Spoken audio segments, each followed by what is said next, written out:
الذين آمنوا وعملوا الصالحات يهديهم ربهم بإيمانهم تجري من تحتهم الأنهار في جنات النعيم دعواهم فيها سبحانك اللهم وتحيتهم فيها سلام وآخر دعواهم الحمد لله رب العالمين. وقال النبي صلى الله عليه وسلم النور إذا دخل القلب انفسخ. قيل يا رسول الله هل لذلك من علم يعرف؟ قال التجافي عن دار الغرور والإنابة إلى دار الخلود والاستعداد للموت قبل نزوله أو كما جاء في الحديث. Teman-teman semua, tidak ada nikmat yang lebih besar untuk perlu kita syukuri, kita rawat, kita bawa hidup, kita bawa mati, melebihi nikmat iman, nikmat Islam. Nikmat yang begitu besar yang tidak semua hamba Allah dipilih oleh Allah untuk membawa nikmat. Nikmat yang kalau Allah tampakkan bentuknya adalah seperti cahaya atau memang cahaya. Kalau cahaya itu masuk di hatinya orang-orang yang dikehendaki Allah, maka hatinya menjadi terang. Dan terangnya pun setiap orang berbeda. Menjadi terang, akhirnya dengan sebab terang itu dia siap untuk menerima Islam. Tambah terang nur yang ada dalam hati, maka tambah kuat pengaruhnya pada amalan itu kita, di lidah kita, di keputusan dan di langkah kita. Begitu mahalnya nikmat iman. Andaikan di dunia ini sudah tidak ada orang beriman kecuali tinggal satu orang saja. Yang orang ini selemah-lemah imannya orang yang beriman, maka dengan sebab berkah dia, dunia dengan segala isinya tertahan dari terjadinya yang kita. Dengan sebab satu orang yang beriman, alam semesta tertahan dari kehancuran yang pertama. Maka orang beriman itu lebih berharga, lebih berharga melebihi seluruh alam semesta selain orang yang beriman. Bahkan mahalnya melebihi Ka'bah, melebihi Masjid Nabawi, melebihi Masjidil Aqsa.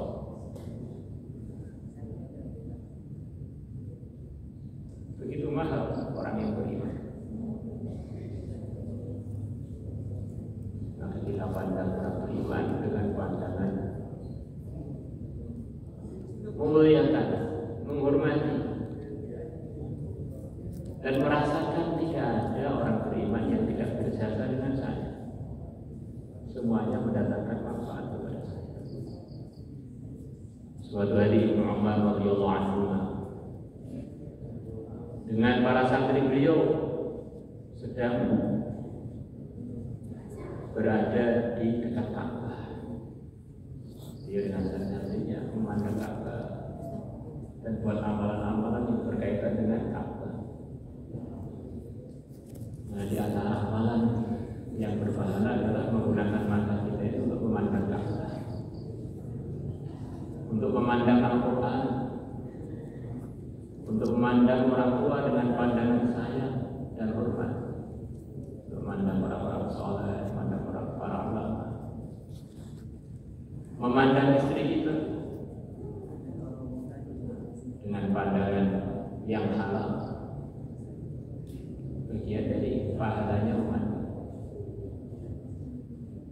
Maka beliau mengatakan seakan-akan beliau berdialog dengan Ka'bah.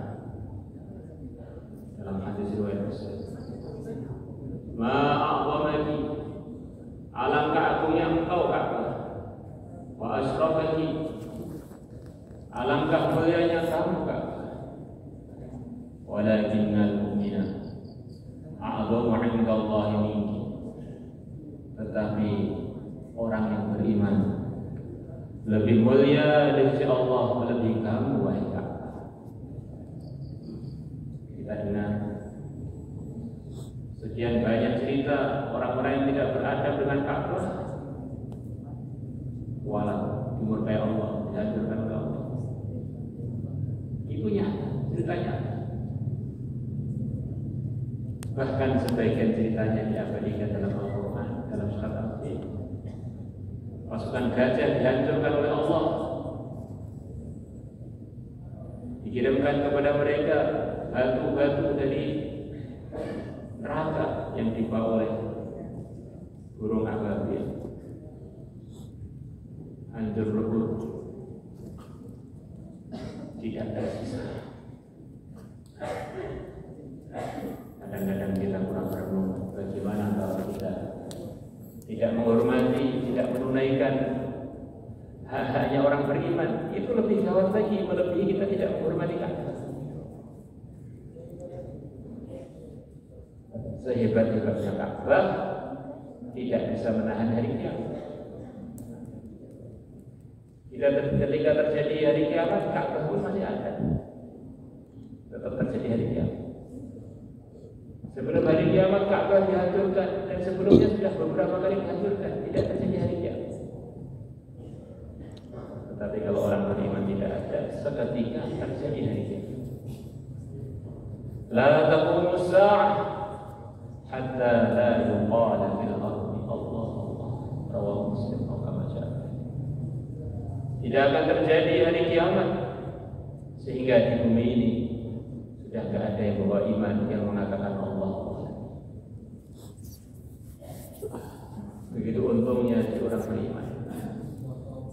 Dunia dengan segala isinya tidak cukup untuk membalas imannya orang yang beriman, yang dia mempunyai selemah-lemahnya. Orang iman adalah kumpulan raja-raja besar yang sekarang ini sedang menunggu panggilan untuk dipanggil menempati kerajaannya masing-masing di surga sana. Yang paling lemah imannya, kerajaannya minimal 10 kali lipat dunia. Iman itu begitu mahal. Kalau kita bisa bawa mati, wah kita akan beruntung selama-lamanya, tidak ada putus. Bahagia selama-lamanya, tidak ada susahnya. Sehat selama-lamanya, tidak ada sakit. Rukun selama-lamanya, tidak ada tengkar. Semua cita-cita tercapai.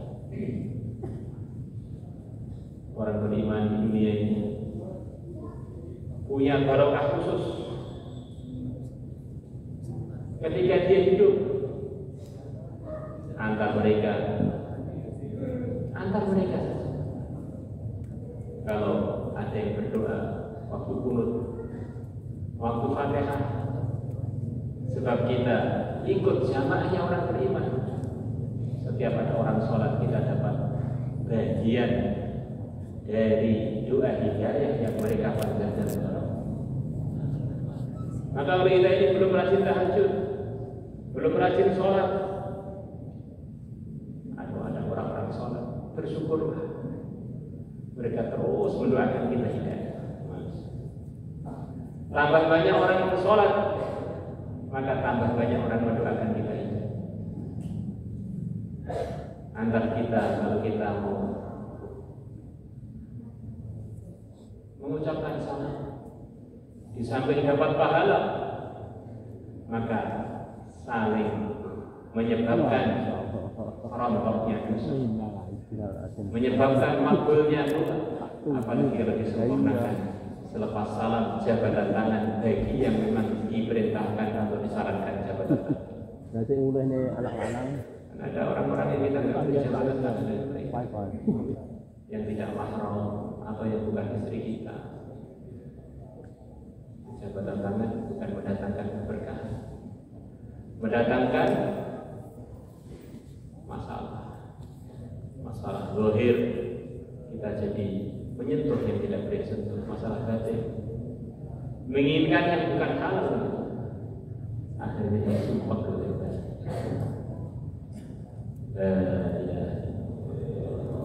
masalah yang lain lagi, orang yang tidak menjaga pandangannya jadi perkara yang haram, Allah akan copot kelezatan amal dari kehidupan sampai dia bertobat. Akhirnya sholat gak nikmat, dengarkan ngaji gak nikmat, lama-lama kita jadi malas karena gak nikmat.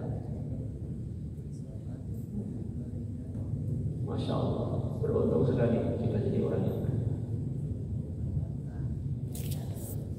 para nabi, para rasul dalam hadis riwayat Tabarani diceritakan oleh Allah, diceritakan oleh Rasulullah,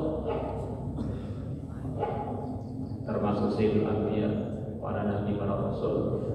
Di antara kesibukan beliau-beliaunya di kubur-kubur mereka adalah mengerjakan sholat. Dan di antara isinya sholat adalah doa untuk umat. Maka para nabi, para rasul yang arwahnya diizinkan untuk sholat, karena kita beriman, kita pun dapat bagian dari doa-doa itu.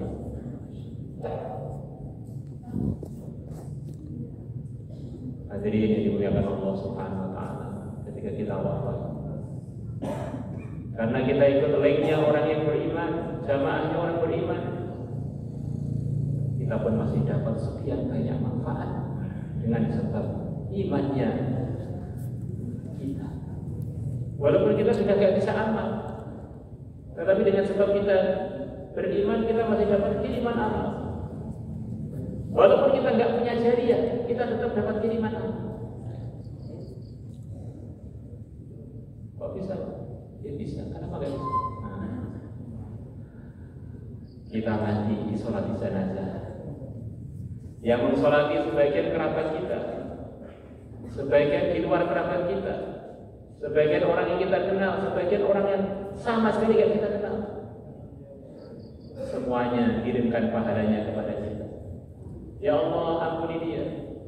Ya Allah, sayangi dia. Ya Allah, jadikan kuburnya taman-taman surga, jangan jadikan kuburnya taman-taman neraka.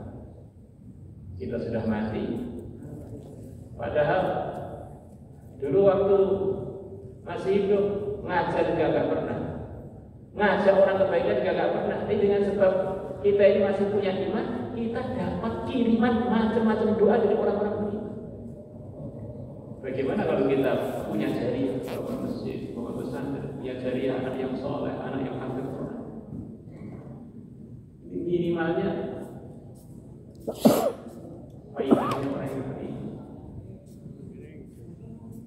Kemudian pas kita mati, ini hanya khusus untuk orang yang beriman. Orang-orang Islam kalau melewati kubur kita, mereka disarankan, disunahkan untuk mendoakan kita. Assalamualaikum ya ahlal qubur. Assalamualaikum ya ahlal qubur. Semoga Allah selamatkan kalian, wahai orang-orang yang telah dikubur. Yang mengirimkan doa itu, ya sebagian kerabat kita, sebagian umumnya orang Islam yang sama sekali tidak ada kerabat dengan kita. Yang dekat, yang jauh, semuanya dengan sebab ada jama'atul mukminin, sama-sama orang beriman, masih terus dapat faedah. Bahkan orang-orang yang beriman di kuburnya sebagian karena kesolehannya dan karena derajatnya, bahkan ada yang mengatakan semuanya, walaupun mungkin mereka sudah tidak dapat pahala karena pahala sudah putus dari amalan yang mereka kerjakan di kuburan. Ketika mereka disalami oleh orang yang salam kepada mereka, mereka pun akan mendoakan kita, tak jawab salam kalian, semoga kalian yang salam pada saya di kubur saya semoga juga diselamatkan oleh Allah. Sayyidina Umar radhiyallahu anhu, beliau mendengar ada seorang pemuda yang begitu soleh di zaman beliau. Akhirnya dia adalah seorang tabi'in, tidak pernah ketemu Nabi. Begitu soleh dan tampan lagi. Tampan adalah ujian, soleh adalah penjagaan. Kalau tampan nggak soleh, diuji nggak lulus. Maka para wanita itu pada tertarik dengan pemuda ini.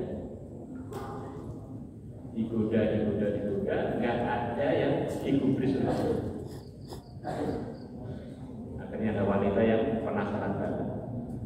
Saya harus berhasil menggoda dia. Wanita begitu pandai. Maka kepandiannya ini harus kita gunakan untuk akal. Kalau enggak kita nanti bisa dipeluk-peluk oleh para wanita. Orang-orang salah itu dipeluk-peluk.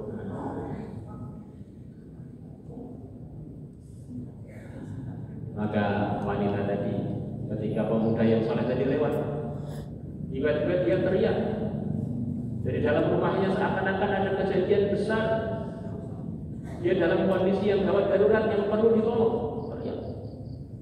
Maka pemuda yang soleh, ada wanita perlu pertolongan, maka dia masuk ke rumahnya wanita itu untuk menolongnya. Ada apa kok teriak histeris? Begitu masuk ternyata wanita ini buat penipuan, dia teriak histeris. Bukan karena ada apa, dia pengen jebak laki-laki soleh yang kapan itu biar masuk ke rumahnya. Akhirnya langsung pintunya ditutup. Nah, sekarang kamu sudah masuk rumah saya. Pokoknya kamu harus maksiat dengan saya. Kalau nggak mau, saya akan teriak lagi. Saya akan bilang pada orang kampung bahwa kamu mau buat begini-begini dengan saya.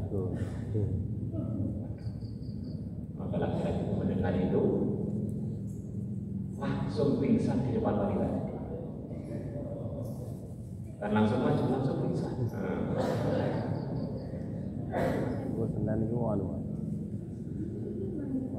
Maka wanita itu bingung, digoda kok malah pingsan, ini bagaimana?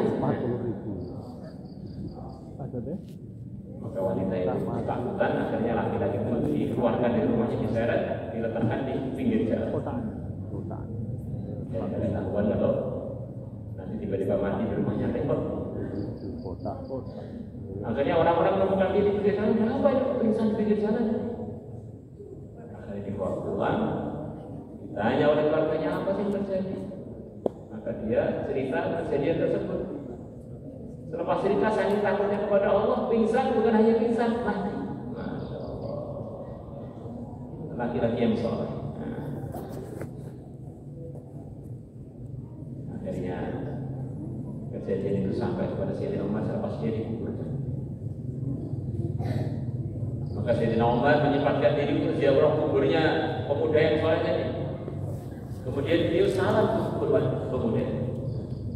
Yang salam Sayyidina Umar. Orang yang terbaik seperti Sayyidina Abu Bakar. Yang disabdakan Nabi, Allah telah meletakkan kebenaran di hati dan lidahnya Allah. Bukan Nabi, bukan Rasul, tetapi gak pernah keliru dengan jaminannya Sayyidul Anbiya wa Rasul. Kata para ulama, nurnya iman ini tambah terang, maka orang itu akan tambah mirip kehidupannya dengan para nabi. Maka orang-orang yang tinggi derajatnya mendekati para nabi, ini kalau punya firasat, ini tambah jarang keliru. Sayyidina Umar sampai tingkatan tidak keliru sama sekali firasatnya dan perkataan. Bukan nabi, bukan rasul, seperti maksud. Masya Allah. Maka Nabi di antara nasihatnya untuk umat, kalau ada teman kamu orang iman berfirasat, hargailah. Kurang lebih begitu. Karena sesungguhnya dia telah berfirasat dengan sebab ada pandangan ruhani, dengan sebab ada nur iman di hatinya. Akhirnya firasatnya itu ada harganya yang harus kamu hargai. Ittaqu farasatal mu'min fa innahu yanzuru bi nurih. Jadi kalau orang beriman itu ngomong pada kita, saran saya kok enggak begini loh, terus kita hargai. Jadi ada nur imannya ini, jadi bukan barang sampahan ini. bukan recehan. Kalau ada orang iman apalagi kegiatan sholat, arah-arahannya yang tidak melanggar agama, itu kita ada rekomendasi dari Nabi supaya kita mengerti. Maka beliau mengatakan, Assalamualaikum, semoga keselamatan atas kamu wahai Muhammad. Saya telah dengar dalam firman-Nya Allah bahwa orang yang takut pada Tuhannya, takut akan diurus oleh Tuhannya, Allah janjikan dia akan diberi dua surga. Kamu dapat surga. Waliman khafa maqama rabbih jannah. Maka pemuda tadi menjawab salamnya Amirul Mukminin Sayyidina Umar, yang jawabannya didengar oleh seluruh orang yang hadir. Bahkan jawabannya dilestarikan, dicatat dalam sejarah, yang bukunya terus beredar sampai sekarang, yang dinukilkan dalam press. Semoga keselamatan atas engkau wahai Amirul Mukminin. Alhamdulillah, Allah telah menganugerahi saya bukan hanya diberi surga, dua surga, banyak surga telah diberikan kepada saya. Maka kita ini kalau seperti kuburan salam itu, jangan dianggap kita saja yang kirim doa. Mereka pun, kalau nggak semuanya ya sebagiannya diizinkan oleh Allah untuk mendoakan. Di antara orang beriman ada komunikasi terus, satunya wafat, satunya masih hidup, ada komunikasi. Sama-sama hidupnya ada komunikasi, saling menguntungkan.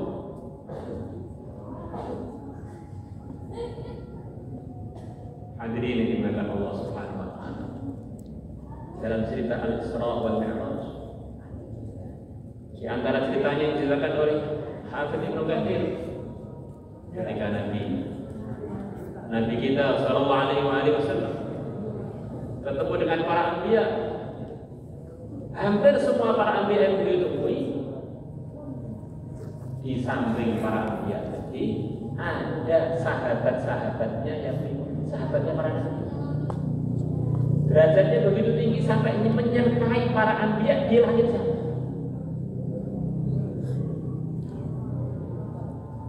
Mereka ikut sholatnya para anbiya. Maknanya sebagian umat Muhammad, baik umat Muhammad atau sebelumnya, ada yang diizinkan oleh Allah, yang bukan Nabi, bukan Rasul, diizinkan untuk berdoa untuk orang-orang yang aku itu. Ayo sehat ya. Alhamdulillah sehat nang Pak Yunus nang. Oh Yunus nang itu.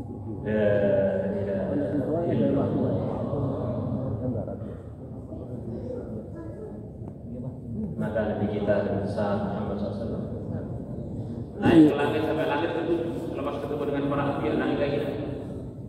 Maka di sana ada tempat ibadahnya para malaikat.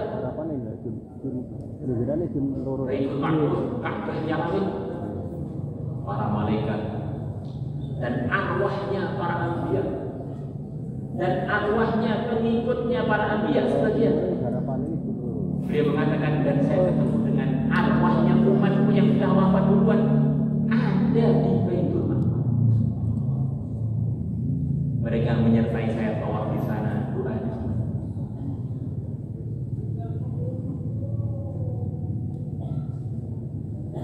Kemarin ada tamu, kita ngobrol-ngobrol, ada tamu dari Palestina. Saya tanya dari Gaza,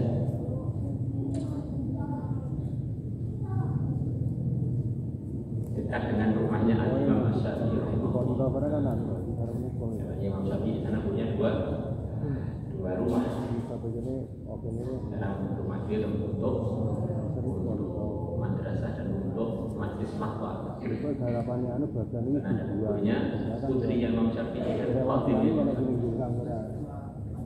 yang sempat beberapa waktu kubur itu digusur, terus atasnya dibuat toilet. Yang ulama-ulama sana risau dibongkar, diperbaiki lagi sekarang sudah jadi kuburan yang terbaik. Kenapa sih kok sampai jadikan toilet? Banyak orang yang berjalan ke sana terlalu mengkultuskan, bahkan minta doa pada beliau-beliau.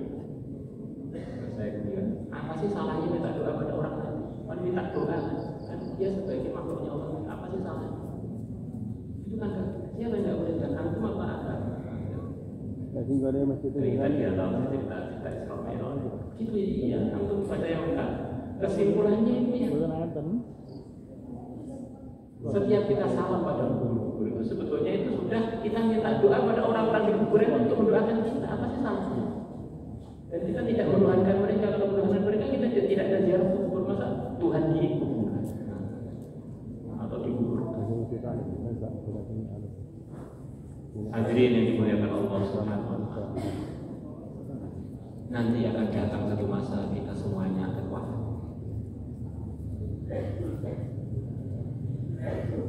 Kalau kita wafat dalam kondisi beriman, semoga termasuk kita semua. Maka ada fasilitas-fasilitas khusus untuk orang-orang yang beriman. Dalam sebagian riwayat hadis, maklumnya likul mukminin setiap orang beriman nanti di akhirat dengan sebab berkah imannya dia diizinkan untuk mensyafaati yang lain dari kalangan orang yang beriman.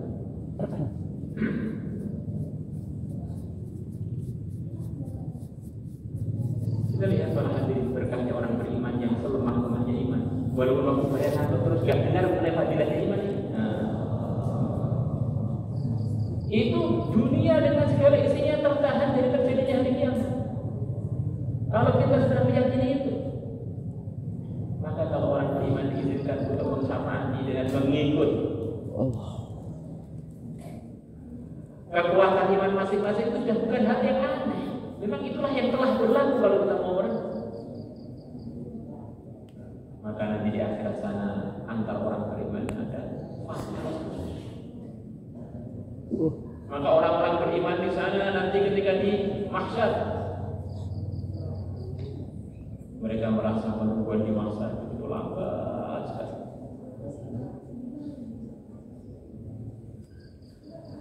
Maka mereka orang-orang beriman, kata sebagian ulama, orang beriman yang kumpul ini untuk musyawarah menyelesaikan masalah umat ini adalah orang-orang yang memang dulu di dunia sudah terbiasa mikirkan umat. Kalau enggak ya itu bukan grup ini. Grupnya grup yang bagian nunggu dong, enggak bagian mikir. Nunggu kapan rampungnya, tidak bagian mikir solusinya bagaimana. Karena orang itu akan meneruskan kebiasaannya. Enggak bisa orang di dunia imannya lemah kemudian di kuburan tiba-tiba jadi meningkat derajatnya maksudnya. Kuburan semuanya beriman lebih nyata lagi mengalami lain. Ini yang bisa menyelesaikan hanya Allah. Kira-kira siapa yang bisa untuk minta kepada Allah biar jadi solusi permasalahan di mahsyar? Hadis syafaatnya hadis mutawatir. Hadis yang tertinggi derajatnya selepas Al-Quran atau setara dengan Al-Quran. Hadis mutawatir. Maka mereka musyawarah. Bagaimana kalau kita datang kepada para anbiya, manusia-manusia yang tertinggi yang telah dibimbing langsung oleh Allah, para nabi, para rasul. Nah, di mana kira-kira tempat ini kita datang? Maka mereka musyawarah. Yang mana musyawarahnya ini sudah diputuskan oleh Allah dan hadirkan Nabi. Di antara maksudnya biar semua yang hadir di mahsyar dari kalangan yang hadir yang menunggu itu. Dan kita di dunia sudah diberi berita itu biar tahu betapa beruntungnya menjadi umat Muhammad. Alas turun. Orang gua alas turun. Maka mereka mengatakan kepada Nabi Adam. Boleh. Mereka pun berarti kepada Nabi Adam. Itu gowo. Meminta kepada Nabi Adam. Ini orang-orang beriman kita langsung kepada Allah. Kok minta kepada makhluk sudah dimintakan kepada Allah kenapa? Supaya orang-orang menghargai. Semuanya orang beriman. Tetapi tingkatan bagaimana beda-beda itulah bagian dari pengamatan ini. Ada yang umat Muhammad yang terawal para sahabat. Sahabat ada yang ashabul badar. Ashabul badar ada Asyarah Mubasysyarah. Ada di kalangan Rasulullah Khulafaur Rasyidun. Ada di kalangan mereka Syekhon Abu Bakar Umar, tertinggi Abu Bakar. Orang beriman pun kalau ingin menyempurnakan imannya dan amalnya harus mengakui orang beriman pun tingkatan-tingkatan.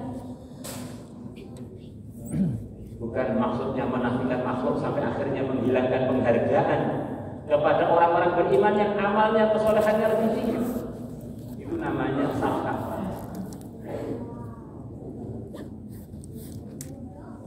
Ada seorang sahabat bahkan ada yang mengatakan sahabat ini adalah telah hadir di Badar, sahabat yang begitu tinggi derajatnya. Tetapi bukan bandingannya Sayyidina Utsman, menantunya Nabi, penyebar Al-Quran.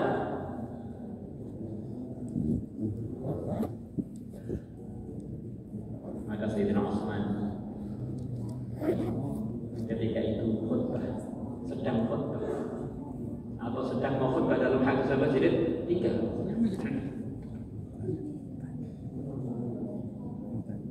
Yang mana zaman Sayyidina Abu Bakar, saking adabnya Sayyidina Abu Bakar dengan Rasulullah, beliau tidak berani duduk di tempat Nabi berkhutbah, dia duduknya di tingkat bawah. Orang yang imannya tertinggi bukan berarti dengan sebab menafikan makhluk, maksudnya tidak beradab dengan Rasulullah, tidak gitu.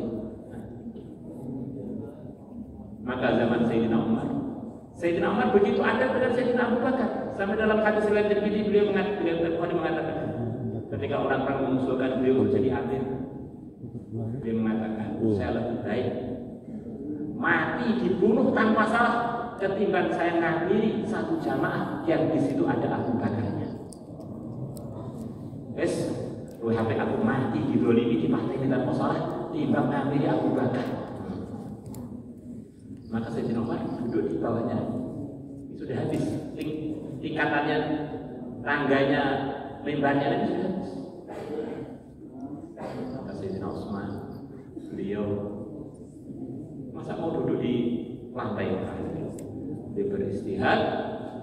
Dan istihadnya para khulafaur rasyidun dapat rekomendasi dari Sayyidul Anbiya, peganglah sunnahnya, perilakunya para khulafaur rasyidun. Alaikum bisunnati wa sunnati al-khulafa'ir rasyidin al-mahdiyyin min ba'di 'addu 'alaiha bin nawajid. Peganglah sunnahku dan peganglah sunnahnya para khulafaur rasyidun. Gigitlah dengan kokoh dengan gigi-gigi geraham kalian. 'Addu 'alaiha bin nawajid. Kalau gigit sudah gunakan gigi geraham, angel copot. Nah, nyangkut kalau gigi tengah itu masih begitu. Udah pasti kalau sudah digigit dengan gigi geraham kan nyantol kan.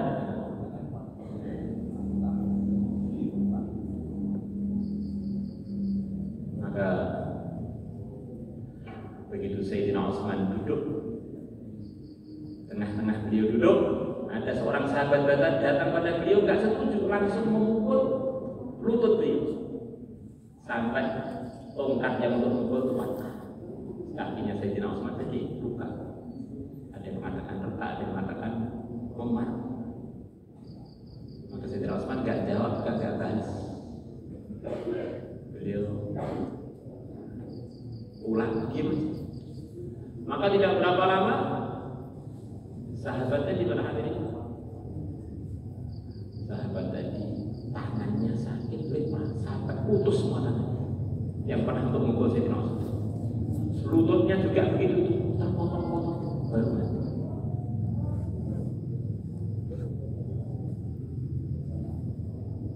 Maka mereka datang kepada Nabi dan mereka mengatakan, saya nggak layak untuk ini, saya nggak layak.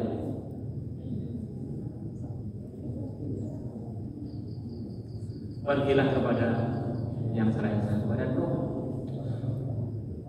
Yang pertama kali diutus kepada selain keluarganya itu ada Nuh. Maka Nabi Nuh pun mengatakan, saya nggak layak.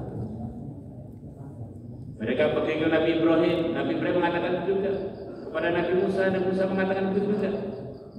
Kepada Nabi Isa mengatakan begitu juga. Saya malu kepada Allah, saya tidak berani. Orang-orang menuhankan saya, dianggap saya saingan, ya Allah tidak berani. Akhirnya mereka datang kepada Sayyidul Anbiya. Hadirin, menyelesaikan masalah dunia gagal kiamat. Bagaimana kalau orang imannya soleh? Bagaimana orang imannya soleh ya hafid Quran? Bagaimana kalau orang imannya soleh hafid Quran alim lagi? Bagaimana kalau dia ini salah satu sahabat Nabi? Bagaimana kalau dia ini seorang Nabi? Bagaimana kalau dia ini seorang Nabi, seorang Rasul? Bagaimana kalau dia ini ulul azmi minar rusul? Bagaimana kalau dia ini sayyidul anbiya wal rusul? Barokah iman.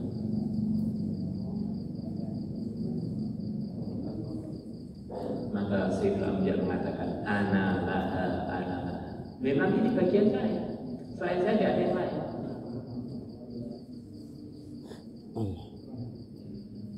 Karena tingginya derajatnya sayyidul anbiya, umatnya pun dapat fasilitas. Karena kita menjadi umatnya beliau. Walaupun pojok terakhir ada satu gerbong, ini rombongannya sayyidul anbiya kan kita perlu. Walaupun terakhir saking pojoknya tidak kelihatan, tidak apa-apa. Nanti kan tetap beruntung gerbongnya sayyidul anbiya.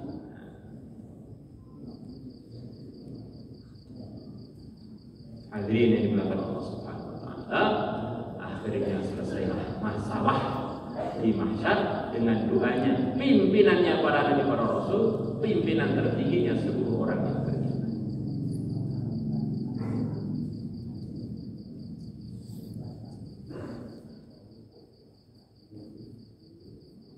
Yang mulia dan besar Muhammad SAW telah menjanjikan kepada umat ini 3 perkara dengan sebab satu amalan. Yang 3 perkara ini semua dari kita, bahkan semua dari manusia memerlukannya. Si kaya, si miskin, si raja, si rakyat, si ganteng, si jelek, si cantik, si cantik, si gak cantik, gitu. Semuanya memerlukan 3 perkara, yaitu ketenangan. Kedua, dicintai Allah. Ketiga, wafat husnul khotimah. Di antara yang dijanjikan nanti untuk orang-orang yang memakmurkan masjid dengan amal. Wa qad dhamina Allahu liman kanatil masajid buyutah ar-rauha war-rahmata wal jawaz 'ala sirat. Sungguh Allah telah menjamin untuk orang-orang yang menjadikan masjid bagaikan rumahnya. Begitu akrabnya dengan masjid, begitu seringnya ke masjid, begitu rindunya kepada masjid, sampai seakan-akan masjid itu seperti rumah dia. Diberi ketenangan, akan dicintai oleh Allah, dan akan diselamatkan ketika meniti jembatan yang di atas jalan. Semoga termasuk kita semua. Allah telah janjikan ahli-ahli masjid, orang-orang yang suka makmurkan masjid dengan amalan-amalan, akan diselamatkan dari musibah-musibah ketika musibah diputuskan untuk turun dari langit.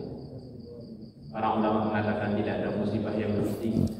Walaupun kita hidup hanya 1 kali, kok tidak beriman? Hidup 1 kali beriman tapi amalnya kurang sungguh. Hidup 1 kali jauh dari amal yang benar. Alangkah musibah terus. Kalau miskin, kaya, pejabat rakyat sebetulnya lebih cenderung ujian perasaan aja Pak. Jadi kalau agama itu sampai perasaan kenyataan para hadirin. Nek gak duwe agama yo ciloko tenan gitu. Kalau gak dudunya ya sebetulnya lebih mengarah ke perasaan aja Pak. Si kaya si miskin tetap akan menempati tempat seukuran tubuhnya masing-masing. Itulah datang orang kayanya Indonesia yang dia punya sawah 1 juta hektar.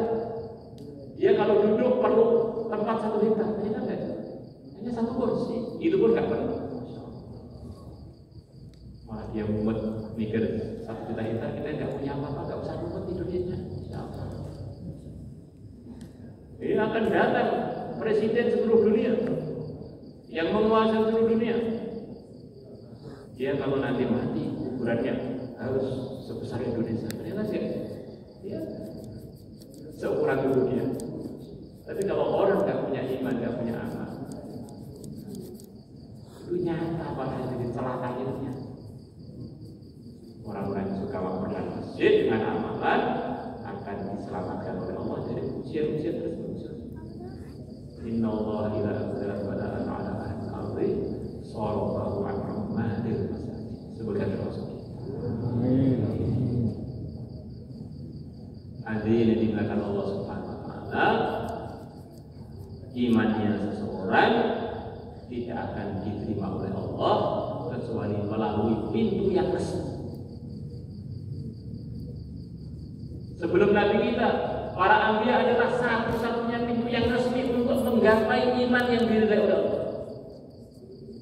Nabi Adam di masanya, Nabi Nuh di masanya, Nabi Ibrahim di masanya, Nabi Musa di masanya, Nabi Isa di masanya.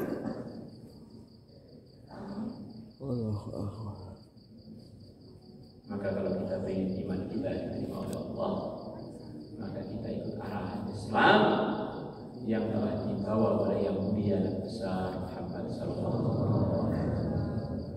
Insyaallah semuanya dia Islam itu pasti berhasil, pasti untung, pasti dari Allah, pasti jurusan surga, pasti diterima oleh Allah kalau sesuai dengan prosedur. Maka Nabi kita begitu sayangnya kepada kita, telah diutus Allah untuk membawa kepastian untuk umat. Kalau kalian ingin pasti untungnya, ikut Islam. Ingin pasti untungnya, ikut arahan-arahan yang telah dibawa oleh Nabi. Ikut Nabi pasti surga, gak ikut Nabi berarti gak mau masuk surga. Di waktu itu ada 3 negeri besar, Persia, Romawi, Ethiopia, semuanya pakai aturan-aturan yang penuh tidak kepastian, ramalan-ramalan yang tidak bisa dipertanggungjawabkan, dan ketika terjadi masalah nggak ada juga yang siap bertanggung jawab. Kalau saya bilang dia tanggung jawab, ikut saya pasti surga. Sekarang yang punya aturan-aturan dengan para nabi, para rasul, berarti nggak jamin ikut saya masuk surga. Umpama ada yang jamin jaminan bodoh, investasi bodoh.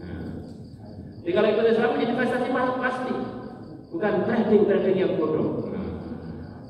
La ilaha illallah. Maka di Syawal ini Nabi kita meluruskan keyakinan umat, yang mana umat waktu itu begitu takutnya dengan bulan Syawal, katanya bulan sial, pengantin ditunda, acara-acara ditunda karena takut ini bulan sial. Nabi kita mengajari umat takut kepada makhluk itu salah alamat. Baikpun makhluknya namanya bulan, namanya hari, namanya waktu, namanya siapa aja selain Allah kan makhluk, salah alamat. Karena makhluk itu nggak berdaya apa-apa, bahkan tidak ada, diadakan saja, diatur, ditentukan, digerakkan. Ya makhluk itu diantaranya ya kita ini diajak ngomong ngaji subuh-subuh ngantuk aja, di program ngaji ngantuk, walaupun punya kuping, punya kepala nggak kuat kan? Aku begitu takut pada bulan Syawal, salah alamat. Maka Nabi mengadakan walimah dengan Sayyidah Aisyah, istri beliau yang tercinta, walimah yang paling barokah, yang telah mendatangkan sekian banyak kebaikan untuk umat. 2.210 hadis sampai kepada umat, yang di dalamnya lebih dari 1/3, 1/4 hukum Islam telah dinukilkan dari pertemuannya Nabi dengan Sayyidah Aisyah yang tersampaikan kepada umat. Jangan takut pada Syawal, takutlah kalau takut kepada Allah. Maka para ulama mengatakan di antara sunnahnya orang yang mau nikah supaya nikahnya pada bulan Syawal. Maka seluruh dunia ini kalau sudah Syawal ini orang Islam pada ngunduh mandi di mana-mana pengantinan biar ternostalgia walimahnya yang mulia dan besar Muhammad SAW dengan Sayyidah Aisyah yang sekaligus penerusan keyakinan. Wedi makhluk, kui salah alamat. Berharap mereka kalau mengecewakan makhluk seperti kita.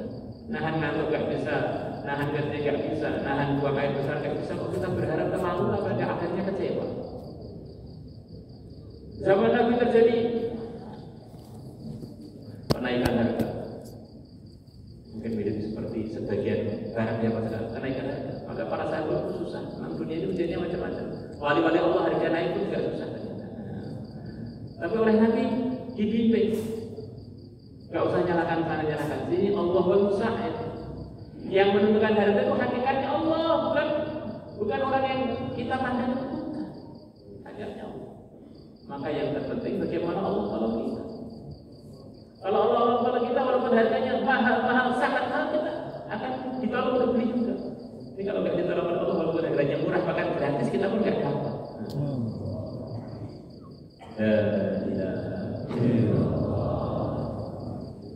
Maka tidak lama selepas Nabi wafat, versi Romawi pun yang hidupnya serba dengan ramalan, serba dengan analisa-analisa yang tidak bisa dipertanggungjawabkan kebenarannya. Mereka akhirnya kalah dengan kepastian, yaitu aturan Islam yang di dalamnya pasti pertolongan, pasti ridhonya Allah.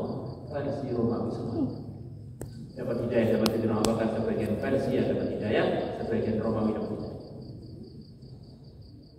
Kemudian diteruskan zaman Sayyidina Umar, seluruh Persia dapat hidayah. Hancur lebur Persia, tidak tersisa kejayaan mereka, semuanya dilemburkan dalam aturan Islam yang pas.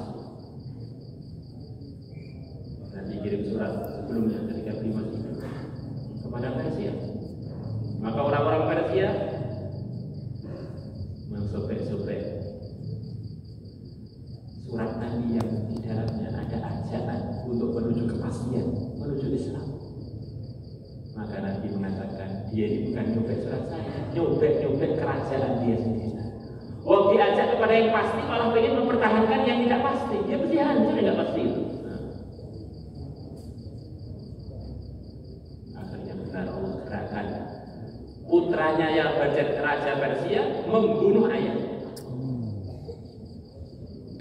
Akhirnya kerajaan di semua, akhirnya semuanya dapat dinyata. Berbeda dengan orang-orang Romawi. Mereka begitu dikirimi surat Nabi, maka mereka sambut yang mengirim itu dengan sambutan yang luar biasa. Dimuliakan, diberi hadiah. Suratnya pun ditempatkan di tempat yang mulia. Maka Nabi mengatakan, mereka telah merawat kerajaannya karena merawat surat saya. Belum mengamalkan Islam, belum mau Islam, tetapi menghargai kepastian yang dibawa oleh Islam, menghargai dan beradab dengan surat Nabi yang isinya mengajak kepada kepastian, kepada Islam. Maka Nabi mengatakan, selama surat saya masih ada pada mereka, sampai menjelang hari kiamat Allah akan terus beri mereka kekuasaan karena beradab dengan surat saya. Orang tidak mau Islam, orang Muslim, karena beradab dengan suratnya Sayyidul Anbiya dapat keberkahan sampai sekarang. Maka orang-orang Eropa, orang-orang Buddha itu sebagian kerajaan karena mereka berkahnya surat yang dikirim oleh pimpinannya orang yang beriman. Dapat berkah surat Kalimosoto. Dalam perwayangan Kalimosoto itu sampai yang nggak bisa baca pun itu dapat barokahnya. Mereka nggak ngamalkan yang sekali pun dapat barokah. Di dunia ini kalau di akhirat dia harus iman.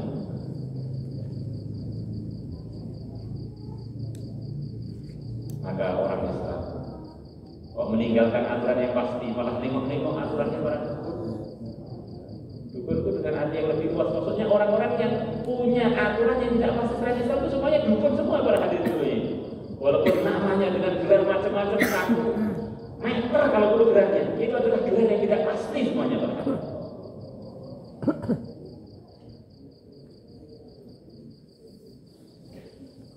Maka itu semuanya tidak akan tanggung jawab pada dunia kita dan akhirat kita. Kalau Rasulullah jamin kita di dunia belahan meski kaya, kalau sudah mengamalkan Islam pasti untung, tinggal tunggu panggilan untuk walimah dengan bidadari surga. Begitu mahalnya perkara ini orang hati.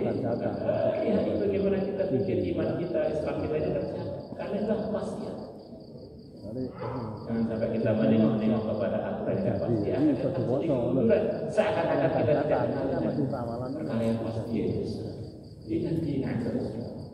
Sesungguhnya aturan yang diterima oleh Allah yang tidak Allah hanyalah aturan yang dibawa oleh Islam. Yang isinya tunduk takluk 100% kepada aturan yang pasti benar, yang dibawa oleh Rasulullah dari yang mulia, dari Allah Subhanahu wa taala.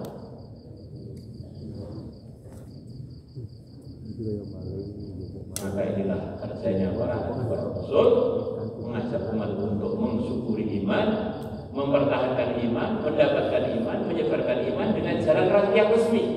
Jalannya para nabi para rasul dengan jalannya Sayyidul Anbiya. Dan jalannya nanti kita ini yang resmi adalah kalau kita ikut sahabat-sahabatnya.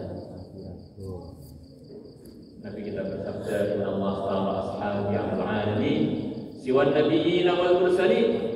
Sesungguhnya Allah telah memilih sahabat-sahabatku melebihi orang seluruh alam selain para nabi dan para rasul. Ini adalah pintu resmi. Sahabat yang telah dipilih oleh Allah untuk jadi jalan satu-satunya ikut Rasul. Telah disiapkan oleh Allah semua sahabat, tidak ada satu pun yang tuli pada yang kita ada beberapa. Bahkan mantin resminya Nabi ada dua, Sayyidina Bilal dengan Abdullah bin Umi Maktum. Yang Abdullah bin Maktum adalah buta. Orang buta bisa pintar, bisa hafal Quran, bisa jadi alim besar.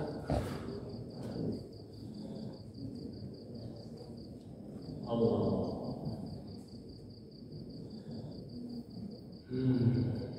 Tetapi tidak ada satupun yang tuli, karena orang tuli itu sering salah. Jadi kalau orang tuli akhirnya jadi bisu atau minimal gagal. Kalau kupingnya kurang berfungsi, nggak usah tuli para hadirin ngatur itu saja sudah ditanya itu salah paham. Ngomong apa? Salah paham. Dan nanti kalau sahabat itu ada yang tuli, naudzubillah, nanti akhirnya menyampaikan pelajaran dari Nabi bisa salah paham.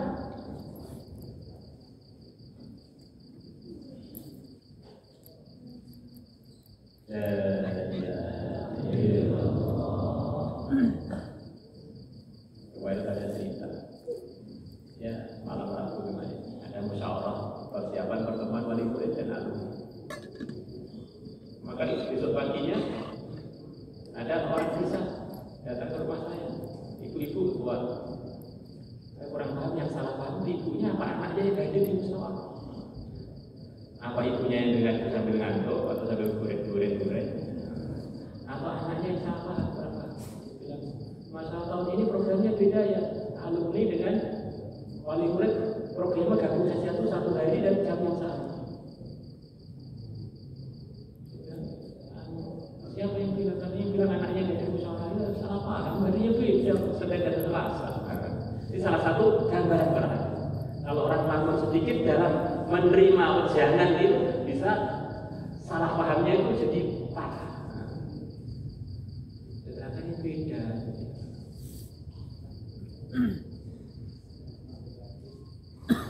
Seluruh sahabat itu adalah kalau kita ikut dia pasti benar. Ini tidak dijaminkan kepada para tabi'in dan kepada para siapapun. Satu generasi yang semuanya benar. Ashabi kan nujum bi aydihim muqaddadihim ihtadi.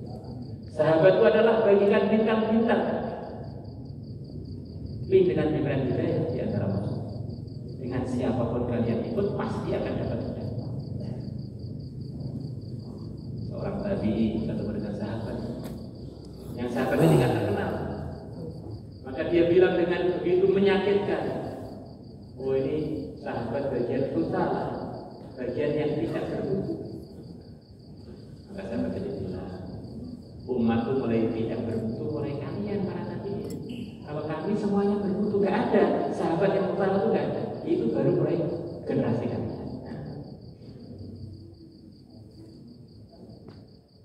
Orang yang telah mengumpulkan 3 persyaratan: beriman dengan Nabi dan pernah ketemu dengan Nabi dan wafat dalam keadaan beriman. Kalau kurang dari 3 persyaratan ini dia tidak menjadi sahabat.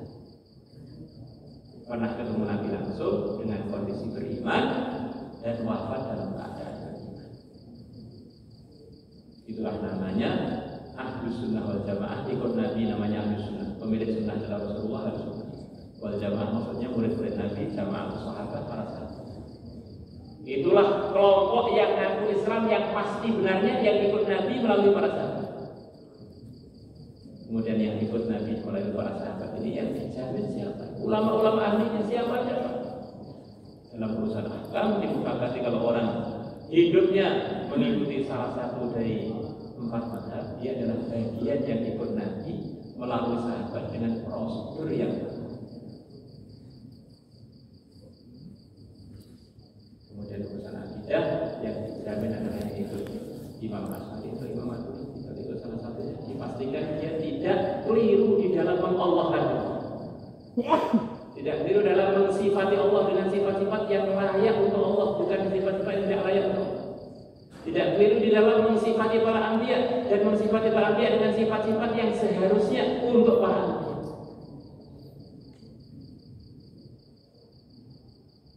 Maka kita ingin beriman melalui saluran resmi, melalui yang nantinya biar kita ini kapanpun mati menjadi bagian orang yang diaku menjadi orang yang beriman dan bagian dari umatnya yang mulia dan besar. Salah semuanya ini adalah hadirin. Karena perkara ini penting. Perkara ini penting. Kalau perkara ini penting, maka kita perjuangkan. Kalau sangat penting, harus sangat-sangat diperjuangkan. Kalau terpenting, maka benar-benar terpuncak di dalam untuk diperjuangkan.